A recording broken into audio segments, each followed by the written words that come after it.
Palestinians have been living in a state of limbo since the 1967 war, and even before 1948, the year when Israel was created on the land of historic Palestine, after forcing its indigenous population to leave to neighboring countries and elsewhere throughout the world, which made them become refugees and stateless, dreaming of the right of return.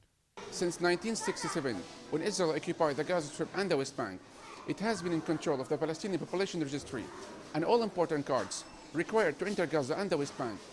This system was denied to control and monitor the movement of all Palestinians and to curb the Palestinian population by denying their diaspora the right to come home even for a short visit.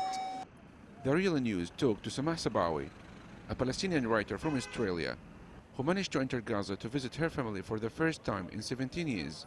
And after 7 hours of waiting at the Rafah crossing, it is virtually impossible for many cases for the majority of Palestinians like Samah, who are actually from Gaza and who were forced to leave after 1967, to actually come back for a visit because they do not carry the Palestinian ID or what is known among Palestinians as Hawiyya. There is great power in controlling the birth registry and the population registry when you are a nation that defines yourself by a specific ethnic character, which is the Jewish character. You want to know how many non-Jews are being born within your area of control. You want to be able to control this population.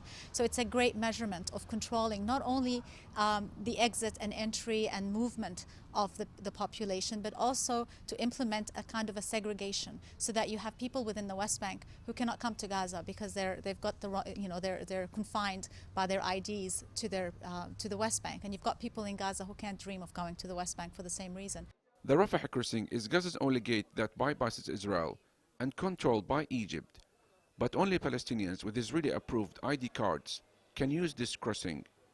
Those who do not have IDs, or what is known as Palestinian National Number Card, issued by Israeli Interior Ministry, and wish to visit Gaza, have to coordinate their visit with Egyptian authorities.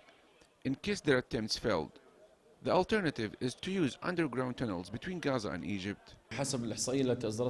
We have over 200,000 Palestinians registered in our database and who are living outside Gaza and do not have Palestinian IDs issued by Israeli authorities.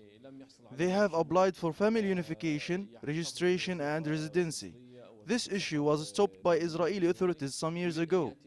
These people have either Egyptian or Lebanese or other travel documents and want to visit or live in Gaza. We have overcome this problem by coordinating this matter with Egyptian authorities, by granting them identification cards issued from the Palestinian Ministry of Interior in Gaza. With Israel controlling the Palestinian registry, the whole picture and the whole analysis becomes very clear. It is controlling every aspect of the lives of Palestinians from the moment they are born. This is one of the General Civil Affairs offices. Gaza residents come to such offices to issue new birth certificates for their new babies or to issue new passports. Some have gone far, calling Israel's control of the Palestinian registry and residency as an apartheid system that was designed in order to keep an eye on the population growth of the Palestinian people and sever the Palestinian population either in the Gaza Strip or the West Bank from the diaspora. This is not a violation against our own sovereignty. This is a violation against international law, against international humanitarian law, against any law in any country, anywhere, anytime, any place. But Israel is in total control of this registry simply because Israel wants to be in control of everything in Palestine, so that Israel is practicing an ethnic cleansing policy.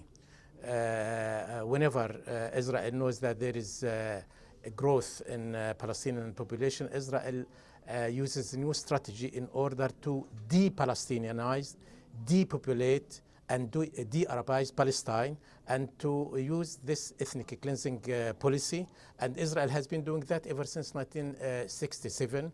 Meanwhile, Human Rights Watch said in its report that the way Israel's military has exercised its control over the Palestinian population registry, the list of Palestinians, whom it considers to be lawful residents of the West Bank and Gaza territories, has separated families, caused people to lose jobs and educational opportunities, barred people from entering the Palestinian territories, and it trapped others inside them.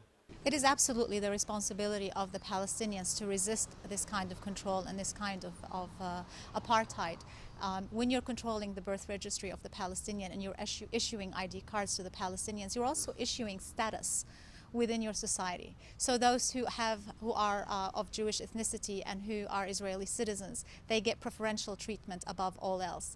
And those who are stateless, and don't forget that since 1967, Palestinians who have lived under Israeli occupation have remained stateless and without citizenship. These are basic human rights. And we're talking about 45 years of living under the control of the one state, which is Israel, and being denied those rights. And instead of being given citizenship or basic human rights even, they're given this number which defines or rather limits what they are allowed to do throughout their lives.